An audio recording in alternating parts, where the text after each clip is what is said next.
At 15, my abusive dad demanded a DNA test saying he'd kick me out if I wasn't his, then proceeded to hit me when I told him he should do the same to my golden brother, so I made him pay for everything. Sup, Reddit. Never thought I'd be posting here, but I really need to get this off my chest. My dad has hit me for years, while treating my older brother like he could do no wrong. The night everything blew up, he demanded a DNA test so he could kick me out of the house if I wasn't his. And that's when I decided to put an end to this. I, 23 male, grew up in a house where every day felt like walking through a minefield, except the mines are your own father's mood swings and your older brother's smug face. That was my life for 15 years. Dad worked at a manufacturing plant, came home angry most nights. Before the plant, he'd worked for my grandpa's plumbing company.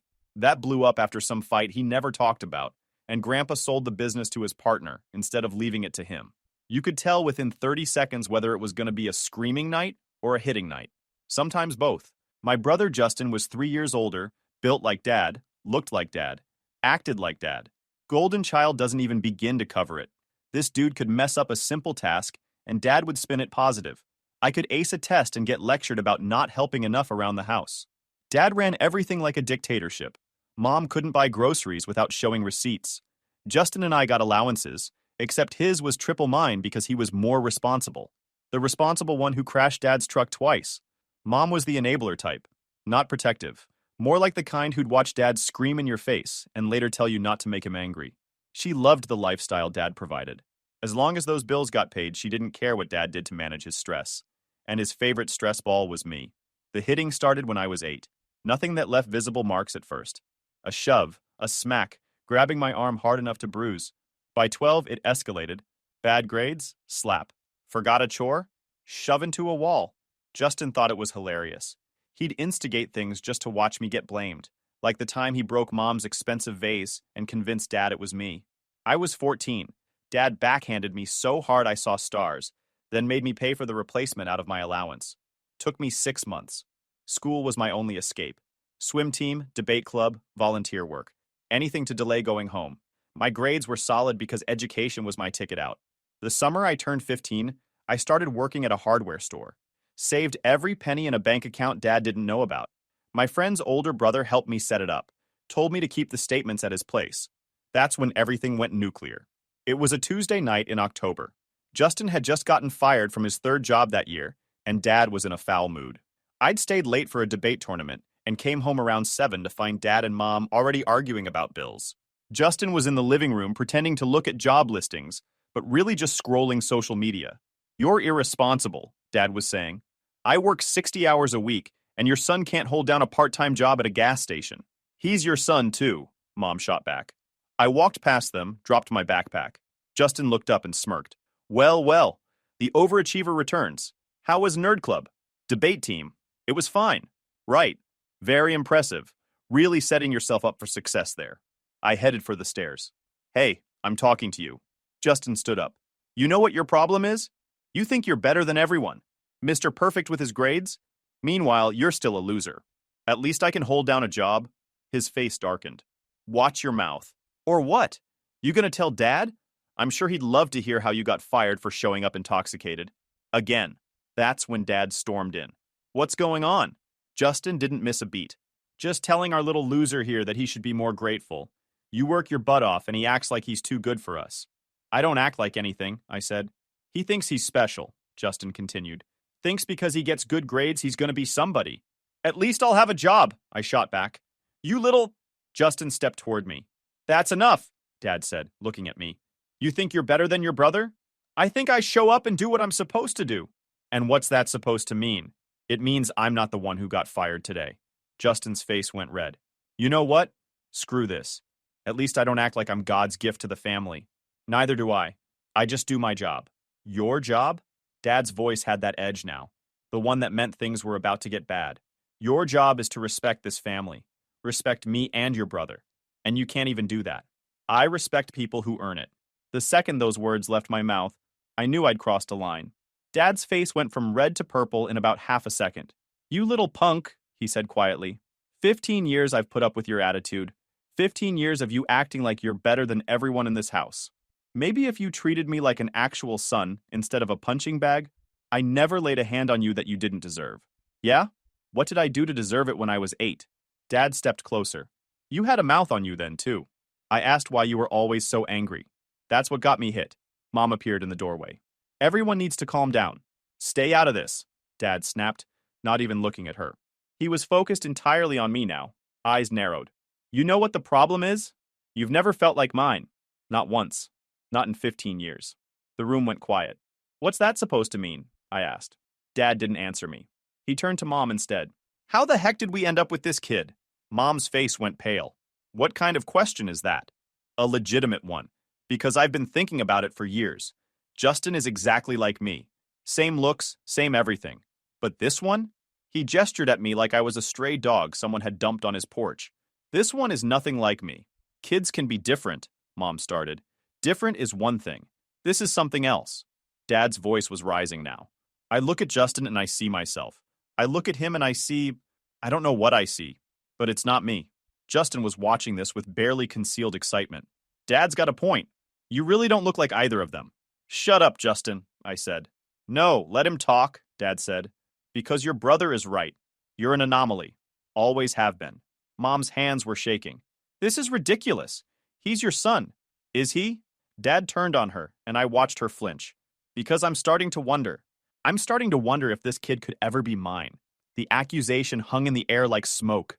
How dare you? Mom whispered. How dare I? How dare I? Dad was yelling now, right in her face. I've spent 15 years raising a kid who doesn't act like me, doesn't look like me, doesn't respect me. And you want me to just accept that's normal? He's your son.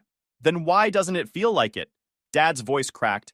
Every single day I look at him and something's wrong. Something doesn't fit. And you know it too, don't you? Mom's face had gone from pale to white. I'm not having this conversation. We're having it right now. This kid could never be mine. Not the way he is. Not the way he's always been. Dad stood up so fast his chair scraped against the floor. That vein in his forehead was throbbing. You know the one. The I'm about to lose it vein. That's it, he said, voice cold as ice. We're doing a DNA test. The room went dead silent. Even Justin stopped smirking. What? Mom's voice came out as a whisper. You heard me. If this kid isn't mine, I'm kicking both of you out. You and him. Gone. Tonight. I felt something snap inside me. Years of his nonsense, his control, his threats. And now this. The nuclear option. Fine. Let's go nuclear. Do it, I said. My voice was steady. Calm. But here's the deal. You test Justin too. The color drained from Justin's face. Dad froze mid-step. What did you just say? You heard me. If you're testing me, you test him too. Fair is fair, right? Or are you scared of what you'll find out? You little punk. Dad lunged forward, hand already rising. The slap came fast.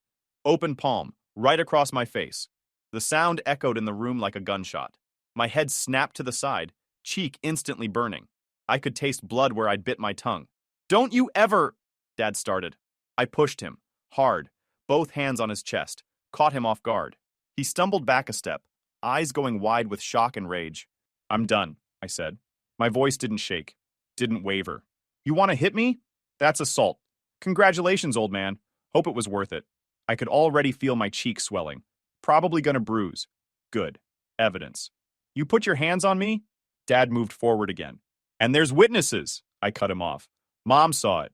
Justin saw it. You slapped me in the face hard enough to leave a mark. But sure, come at me again. Give me more to work with. Dad's face was purple now, hands clenched into fists. For a second, I thought he was actually going to do it. Throw a real punch this time. Get out, he said through gritted teeth. Get out of my house. Gladly. I grabbed my backpack from the floor. But we're still doing those tests, both of us. And when the results come back, you're gonna look real stupid.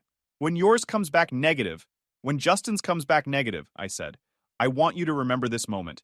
Remember that you hit me over a question. Remember that you were so sure. And remember that you were wrong.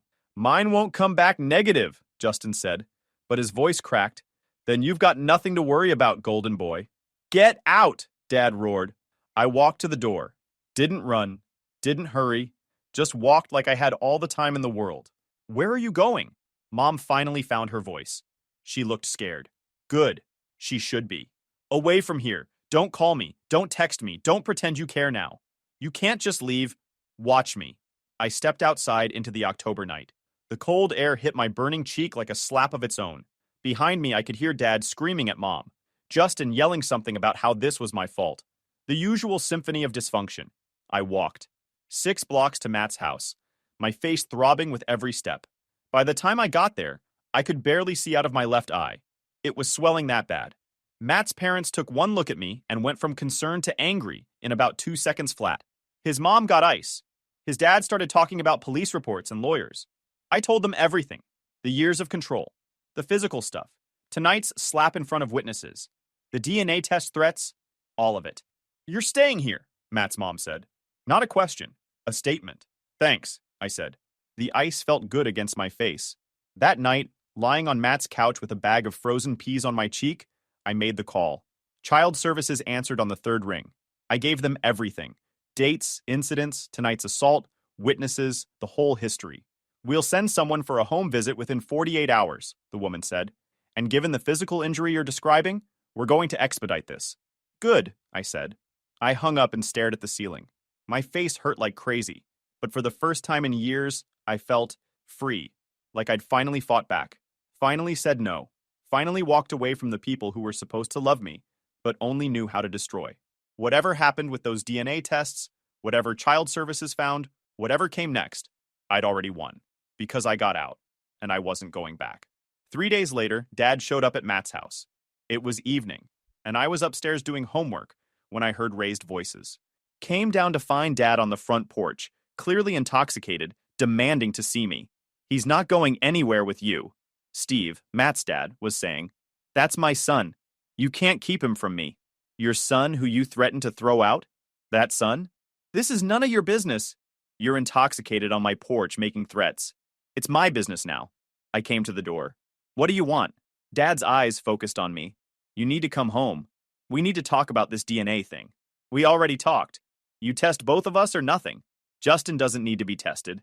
Then neither do I." "You little punk." Dad stepped forward. Steve blocked him. "That's enough," Steve said. "You need to leave. Make me." Steve pulled out his phone. "I'm calling the police. You have 10 seconds. Dad looked at me. "When that test proves you're not mine, you're gonna regret this." "Cool, can't wait." He stood there for another few seconds, swaying, then turned and stumbled back to his car. We watched him drive away. "You okay?" Steve asked. "Yeah, thanks." He comes back. "We're calling the cops." No discussion. A week later, Dad came back. Sober this time, but just as aggressive. Started pounding on the door at 8 p.m., yelling my name. Steve called the police immediately. The cops showed up in maybe 5 minutes. Found Dad on the lawn, screaming about his rights as a father. I came outside with Steve, showed the officers the bruises on my arms from the confrontation 2 weeks ago. The marks were fading, but still visible. "Did he do this?" one cop asked. "Yeah, couple weeks ago. Slammed me against a wall." Dad's face went white. "That's not... He's lying." "There's also a child services case being opened," Steve added. "This kid's been abused for years." The cops looked at Dad, then at me, then back at Dad. "Sir, we're going to need you to come with us." "For what? Disciplining my kid?" "For assault. Let's go." They arrested him right there. Cuffed him, read him his rights, put him in the cruiser. Dad was screaming about how this was nonsense, how I wasn't even his real son. Mom pulled up just as they were driving Dad away. She jumped out, frantic. "What happened? Where are they taking him?" "Jail," I said, "for hitting me." Her face went from worried to angry. "You called the police on your own father? He's been hitting me for years. Do you know what this will do to him? To his job? To this family? Not my problem anymore." She turned to Steve. "You let him do this?" "I helped him do it. Your husband showed up intoxicated making threats, then came back sober and got himself arrested. That's on him." Mom looked at me like I destroyed her life. "You're going to fix this. You're going to tell them it was a misunderstanding." "No, I'm not. He's your father. He's an abuser. And you watched it happen for years." She didn't have an answer. Just got back in her car and drove off. The caseworker showed up the next day. She'd heard about the arrest and wanted my statement. I told her everything. "This actually helps document the case," she said. "Physical evidence, police involvement, witnesses. We're going to need a few more weeks to complete our investigation and arrange a court hearing, but this gives us a solid foundation. What happens now? Your father will be processed and charged. He'll probably make bail, but we'll be requesting a temporary restraining order to keep him away from you while we work through the system. That'll require a court date in about 2 weeks. You'll need to give a sworn statement. If granted, we'll make it permanent after a full hearing. Dad made bail 3 days later. Cost $15,000. 2 days after that, the caseworker suggested I check all my accounts. Bank statements, anything with my name on it. Financial abuse is common in these cases, she said. We need to document everything. That's when I found it. Logged into the custodial savings account Grandpa had set up for me, the one Mom managed as custodian until I turned 18. Balance showed $147.83. Should have been over 12 grand. I pulled up the transaction history. One withdrawal. October 18th, $12,000. Memo line, bail. Mom had cleaned out my entire college fund and borrowed the rest to bail him out. Steve helped me file a report about the college fund. Since she was the custodian, it was technically legal, but because it clearly wasn't for my benefit, the caseworker flagged it for civil restitution down the line. Dad came home bitter and paranoid. Started calling me from different numbers, leaving voicemails about how I'd ruined everything, how his coworkers knew about the arrest, how he was probably going to lose his job. That kid's not even mine, he ranted in one message. After the DNA test, everyone's gonna see. I saved all the voicemails, sent copies to the caseworker. 2 weeks later came the court date. Steve drove me. I gave my sworn statement about the abuse, the threats, the October confrontation. The judge granted a temporary restraining order. Dad had to stay at least 500 feet away from me. Another hearing was scheduled for 6 weeks out to make it permanent. The testing had happened during all this chaos. Dad had scheduled it fast, probably hoping the results would justify everything. Justin dragged his feet, but eventually agreed. I went to the clinic with Steve and Kathy, got my cheek swabbed, and then waited. The lab said results would take about 2 weeks. A month after the arrest, Dad sent me a text from Mom's phone. DNA results came back. Family meeting, tomorrow, 6 p.m. I showed it to the caseworker. She said I didn't have to go, but if I did, I should have someone with me. Steve volunteered. Based on Dad's message, something told me this meeting was about to get very interesting. We showed up. The house looked the same, but the vibe was completely different. Like someone had died. Dad opened the door. He looked rough, unshaved, eyes bloodshot, shirt wrinkled. You brought a witness? Insurance policy, I said. This is Steve. He's staying. We went inside. Mom was on the couch looking like she'd been crying for days. When she saw me, her expression hardened. This is your fault, she said. All of it. The bail money you stole from my college fund? Her face flushed. That was family money. That was Grandpa's money. For me. And you used it to bail out the guy who got arrested for hitting me. Justin was in the recliner, arms crossed, looking like he wanted to be anywhere else. Can we just get this over with? Dad sat down heavily. I got the results. Yeah, me too. You're mine. Didn't wish for that. And Justin isn't. Justin flinched. Mom made a choking sound. Cool, I said. So now what? Dad just stared at me. What do you mean? I mean, you spent weeks ready to kick me out because you thought I wasn't yours. You got arrested for hitting me, Mom bailed you out with my college money, and all of you acted like I was the problem. Now you know the truth. So what's the plan? We're a family, Mom said through tears. We need to work through this. I laughed. Couldn't help it. You stole 12 grand from my college fund to bail out my abuser. You literally paid money to free the guy who got arrested for hitting your son. And now you want to play happy family? I was trying to save our family. You were trying to save your marriage. Big difference. Justin stood up. This is nonsense. I don't care what some stupid test says. I'm his son. I grew up here. Funny how that works, I said. When you thought I wasn't his son, you called me names. Said I'd be homeless. Now the shoe's on the other foot, and suddenly it's about family. I didn't mean it. Yeah, you did. Dad cut in. We need to figure this out. No, I said. You need to figure it out. I've got a place to stay, a job, school's going fine. I don't need this drama. You're 15, Dad said. You can't just... I can't what? I've got child services documentation, police reports, DNA results proving I'm your biological kid, evidence you used my college money for bail. You really want to push this? The room went quiet. Here's the deal, I continued. I'm staying at Steve's. The caseworker's monitoring everything. There's a restraining order keeping you away from me. If you violate it, you go back to jail. If you try to force me back, I'll make sure everyone knows what kind of father you really are. You're bluffing, Dad said, but his voice wavered. Try me. Steve spoke up. The boy's welcome to stay with us as long as he needs. Dad looked at Steve, then back at me. You could see him doing the math. He was already dealing with assault charges. Child Services was investigating. His coworkers knew about the arrest. The whole neighborhood had watched him get cuffed.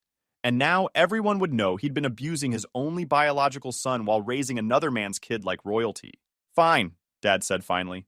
Stay where you want. I stood to leave. Justin stayed in his chair, looking like someone had pulled his plug. Mom was still crying. Dad just looked defeated. At the door, I turned back. Oh, one more thing. Mom, who's Justin's real dad? Her face went white.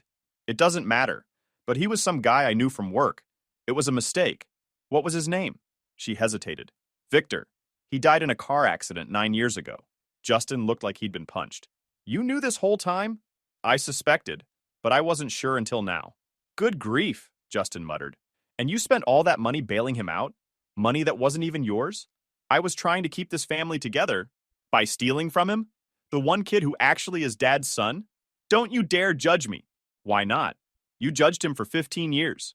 I'd never seen Justin stand up to Mom before. It was almost satisfying.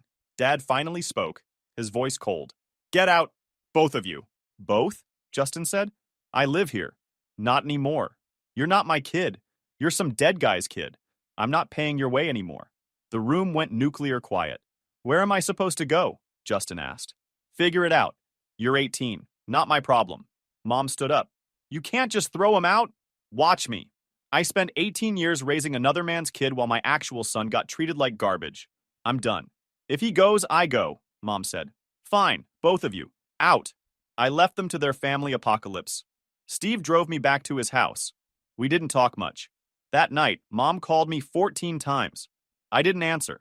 She left voicemails about how I destroyed the family, how everything was my fault. Dad didn't contact me at all, which was somehow better. I slept better that night than I had in years. The next few months were a masterclass in consequences. Dad filed for divorce within 2 weeks. His lawyer went scorched earth. The divorce proceedings were brutal. They fought over everything: the house, savings, pension, furniture. Dad's attorney weaponized Mom's affair, the bail money theft, and 15 years of enabling abuse. Every police report, every child services visit, every bruise I'd documented, all of it came out in court. Mom hired her own attorney, tried arguing she deserved half of everything plus alimony, played the abused wife card, talked about suffering through a difficult marriage. After the reports came out, Mom stopped looking like a victim and started looking like someone who watched it happen. The judge wasn't sympathetic. Mom lost the house, lost most of the savings. She got reduced alimony for 3 years, and the judge ordered a restitution plan for my college fund, wage garnishment, offset against what she got in the settlement. She'd be paying me back in slow, humiliating installments. The restraining order against Dad stayed in place. Dad pleaded out to a misdemeanor domestic violence charge. Got a year of probation, fines, and mandatory intervention classes. The conviction sat on his record permanently. Every background check, every job application, every apartment rental, it would be there, reminding him what he'd done. Justin got caught in the crossfire. Dad wanted nothing to do with him. Didn't matter that Justin had been his favorite for 18 years. The moment those DNA results came back, Justin became invisible. Mom tried bonding with Justin over shared victimhood, but Justin was smart enough to see she'd messed up too. He moved into a cheap apartment across town, started working warehouse jobs, barely scraping by. All those years being the golden child, zero life skills to show for it. First eviction came 6 months later, then another, then another. The pattern repeated. I heard through town gossip he'd developed a drinking problem. Not surprising. When your entire identity is built on being Dad's favorite, and that gets ripped away overnight, you've got to fill the hole with something. Mom moved into a small apartment on the bad side of town, lost most of her assets in the divorce, started telling everyone she'd survived an abusive marriage, left out the parts about watching me get beaten and stealing my college fund. Her story played well with people who didn't know better. I went to school, worked at the hardware store, saved money. The caseworker checked in monthly for a while, made sure I was stable. Eventually, those calls stopped too. Steve and Kathy never asked for rent, never made me feel like a burden. Steve helped me think about college, about what I wanted long term. Kathy taught me how to actually cook, do laundry properly, manage a budget. Basic life skills Mom never bothered with. Steve helped me get my driver's license, taught me basic car maintenance. I bought a cheap used sedan from a coworker for $800. Piece of junk, but it ran. More importantly, it was mine. School got better. I joined the swim team, made actual friends, Started feeling like a normal teenager. My grades stayed solid. I felt lighter, like I'd been holding my breath underwater for 15 years and finally surfaced. When I turned 17, Steve mentioned his friend owned a plumbing company and was looking for an apprentice. Said it paid decent and I could learn a real trade. I remembered Grandpa's plumbing business, the one Dad worked for but never owned. Grandpa had sold it to his business partner before he died, specifically structured so Dad couldn't inherit it. The irony wasn't lost on me. I took the apprenticeship. Turned out I was good at it. The physical labor felt satisfying, and I liked solving problems. Plus, it paid way better than the hardware store. Started at 18 bucks an hour. Picked up overtime whenever I could. Steve's friend told me stories about working with Grandpa. How he'd built something solid from nothing. How he'd always said the key to success was never letting other people control your future. One afternoon, the business owner and I were finishing up a residential job. Big old house, complete repipe. 3 days of work that left you sore. Your grandfather didn't trust your dad with this place, he said, out of nowhere. I stopped what I was doing. What? The business. Your grandpa knew your dad would run it into the ground. That's why he sold it to me instead of leaving it to family. He told you that? Not in those exact words, but yeah, that was the message. He used to ask me about you, if you were okay. I told him I didn't know because I never saw you. He wasn't happy about that. Why didn't he do anything? The owner packed up his tools, took his time answering. I think he tried in his own way. He told me if anything happened to him, I should make sure you got a chance when you were old enough. That's why I offered you this apprenticeship. This was supposed to be yours eventually, just not through your dad. I let that sink in. My grandfather had built something meant for me. He'd just made sure my father couldn't touch it first. That's when I stopped thinking about survival and started thinking about legacy. Between 17 and 23, I worked my butt off. Full-time plumbing during the day, online business courses at community college at night. Every penny I made went straight into savings. Steve and Kathy still let me stay rent-free, which meant I could stockpile cash faster than most people my age. The business owner taught me everything about running a plumbing business. How to bid jobs, manage clients, handle difficult customers. I took on more responsibility, led smaller jobs myself, learned to think 3 steps ahead. Not everything went smooth. Had a commercial job go sideways when I was 19. Miscalculated materials. Had to eat $2,000 in losses to make it right. Another time we had a slow winter where work dried up for 6 weeks, and I barely had enough saved to help cover basic expenses. Those failures taught me more than the successes ever did. Justin texted every few months begging for money. Mom sent guilt trips. Dad sent demands. I blocked all of them. By the time I turned 20, I had $22,000 saved. Steve helped me set up a proper business plan. We projected costs, revenue, growth potential. The math worked. It was tight, but it worked. I turned 21 and got my plumbing license. The owner offered to make me a junior partner, but I had different plans. Told him I wanted to start my own company eventually. Didn't want to compete with him. He understood. Your grandfather would be proud of you, kid. Started dating Katie around then. She came from a normal family. First dinner at her place, I kept waiting for someone to yell. Nobody did. Unsettling. When I turned 22, the owner dropped the news. He was retiring. Wanted to sell the business. Offered me a fair deal. I could buy his client list, van, and equipment, merge it with the small operation I'd been building on the side. It would make me one of the bigger plumbing companies in the area. I bought it, used most of my savings, $38,000, and took out a small business loan for the rest. At 22, I was running a legitimate operation. Not some massive empire, but solid. Employees making decent wages, clients who trusted me, a reputation I'd built myself. Steve and Kathy were proud, said I'd built something real. That's when I moved out, got my own apartment. Small, nothing fancy, but it was mine. By 23, my company was pulling in solid money. Not 6 figures yet, but close. I bought a small house. Nothing huge, a starter place in a cheaper area with a mortgage I could actually afford. But it was mine. Life was stable. Katie and I were talking about getting engaged. Work was busy, but manageable. I had employees who respected me, clients who called me first when something broke. Everything my father said I'd never achieve, I'd done on my own terms. Then Dad showed up. I was reviewing invoices when my helper knocked on the office door. Some older guy here to see you. Says he's your father. I almost told him to send Dad away. Curiosity got the better of me. Let him in. Dad walked in looking rough. Gray hair, wrinkles, thinner than I remembered. He'd aged badly since the divorce. His eyes swept the office. Employee photos on the wall, business license framed, my company truck visible through the window. Nice place, he said, voice tight. Thanks. You've done well for yourself. I worked for it. He sat down across from my desk without being invited. Classic dad move. I wanted to talk to you, he said. About everything. Okay. I made mistakes. A lot of mistakes. I was a bad father. I know that now. Good for you. I'm trying to apologize here. I didn't ask for an apology. He looked frustrated.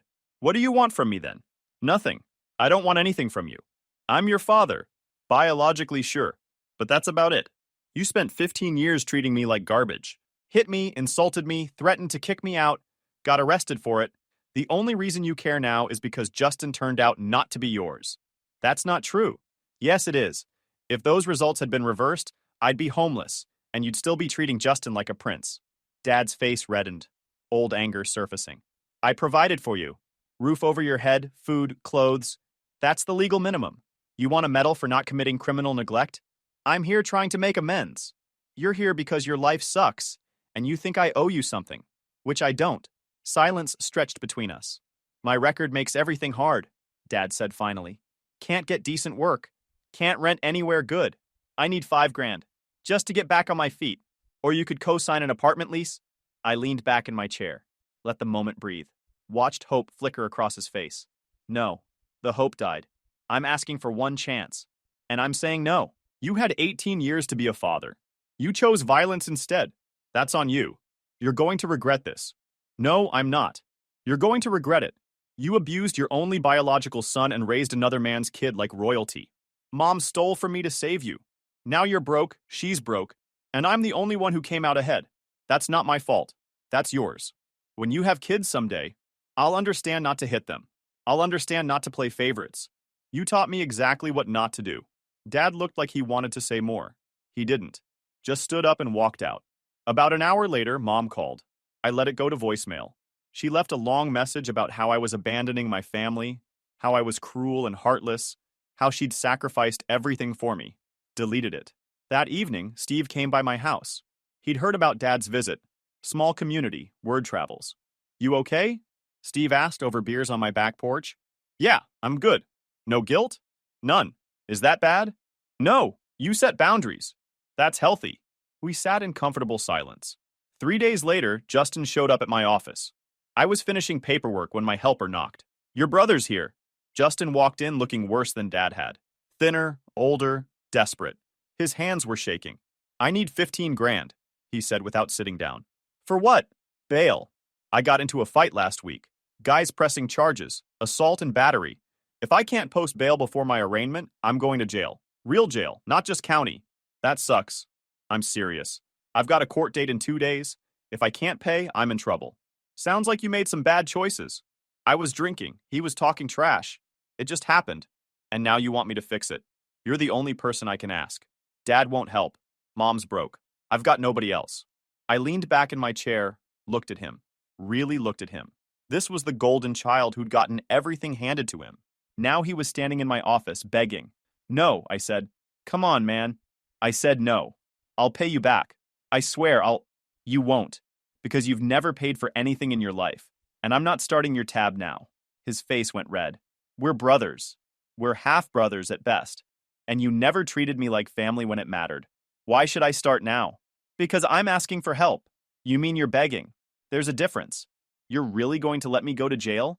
You're going to jail because you got intoxicated and beat someone up. That's on you, not me.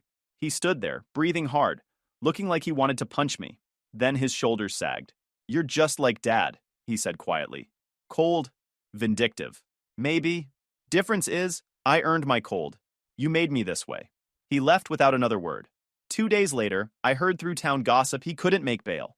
Court sent him straight to county jail to await trial. Mom sent emails. More voicemails. She tried every angle. Guilt, family obligation. What would Grandpa think? I blocked her number. My company kept growing. Landed a solid commercial contract. Hired another employee. Started planning modest expansion. Life kept getting better. Guys, we are so close to hit 100,000 subscribers on this channel. If you are not subscribed to the channel, please consider subscribing. It really helps hit that 100,000 mark. Thanks for making this dream come true.